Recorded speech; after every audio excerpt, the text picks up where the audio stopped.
Welcome, my dear genius friends. Welcome to your favorite channel, Bodhi Tree. Friends, today we are going to solve question paper of Gujarati second language, and it is going to be a very useful video for the students of Hindi medium and English medium. Generally, I have seen the students of Hindi medium and English medium are afraid of Gujarati. And now let me tell you one thing, that Gujarati is a very interesting language. And we must learn as many languages as possible.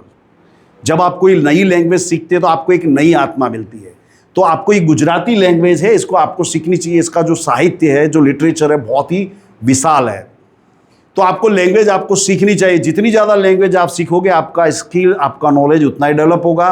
तो मैं आपको वादा करता हूँ कि ये video आपके लिए बहुत ही इंटरेस्टिंग होने वाला है। अब हम करते हैं इसका सॉल्यूशन। तो सेक्शन बी में जो हमारा पहला है, इसमें आपको मैच करना है। जैसे दीवान खाना मां, આની લેખિકા છે પન્ના નાયક।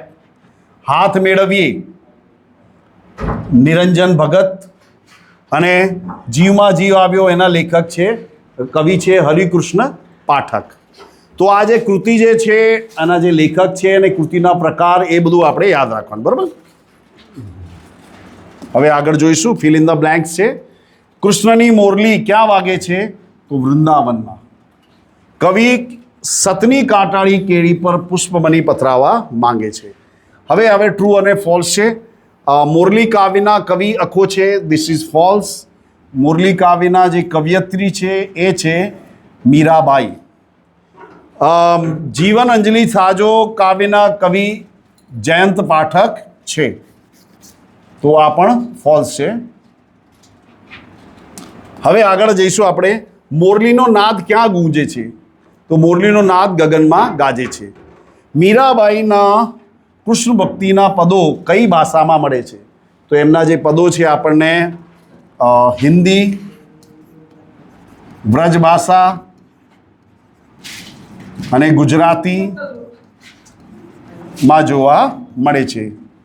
તો કવિ પોતાના જીવનને કેવું બનાવવા માંગે છે?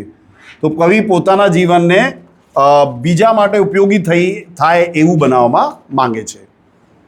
હવે આગળ મોટા પ્રશ્નો છે। કૃષ્ણ ક્યાં અને કેવી રીતે નાચે છે?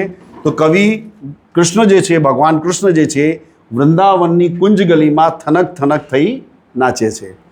तो now let me tell you, मैं लिख नहीं रहा हूँ, सो आपको क्या करना है, you have to listen this very carefully and if possible write it. जो मैं आपको आंसर बोलूँ, if you write it you will never forget in your life. कवि भूख्या तरस्या અને દીન દુખ્યા માટે શું બનવા માંગે છે? તો ભૂખ્યા માટે ભોજન, તરસ્યા માટે પાણી અને દીન દુખ્યા માટે સહાયક બનવા માંગે છે। દીન દુખ્યાના આંસુ લૂછનાર બનવા માંગે છે। કવિના મતે આપણા હાથમાં શું છે? તો કવિના મતે આપણા હાથમાં ઉષ્મા અને થડકો છે, બરાબર। પ્રથમ વરસાદ પછીની નવચેતના તમારા શબ્દોમાં વર્ણવો। તો પ્રથમ વરસાદ પછી જે પ્રકૃતિ જે છે એ લીલી થઈ જાય છે, ચારે બાજુ જે પ્રકૃતિ છે એમાં નવજીવન વ્યાપ્ત થઈ જાય છે। પશુ પક્ષીઓ જે છે આનંદિત થઈ જાય છે। કીડીઓના દરમાં પાણી જતાં કીડીઓ દરમાંથી આવીને ઝાડ ઉપર ચડવા લાગે છે।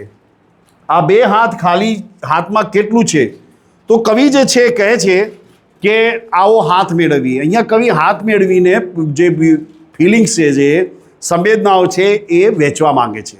કવિ કહેશે તમારા હાથમાં ધન હશે, ઐશ્વર્ય હશે, પણ મને એ જોઈતું નથી। મને તો તમારા હાથમાં જે ઉષ્મા અને થડકો છે એનાથી મતલબ છે। અહીંયા કવિ જે છે હાથ મેળવવા માંગે છે, એટલે કે જે ભાવનાઓ છે જે એને વેચવા માંગે છે, બરાબર। તો મિત્રો અહીંયા સેક્શન બી આપણું પૂરું થાય છે। અને તમારે આ વિડીયો વાંચીને એની સાથે સાથે લખવું જોઈએ। લખવાથી તમે ક્યારે આ વિડીયો, આ જે સબ્જેક્ટ છે એ તમારા માટે ઇન્ટરેસ્ટિંગ થઈ જશે। ઓહ,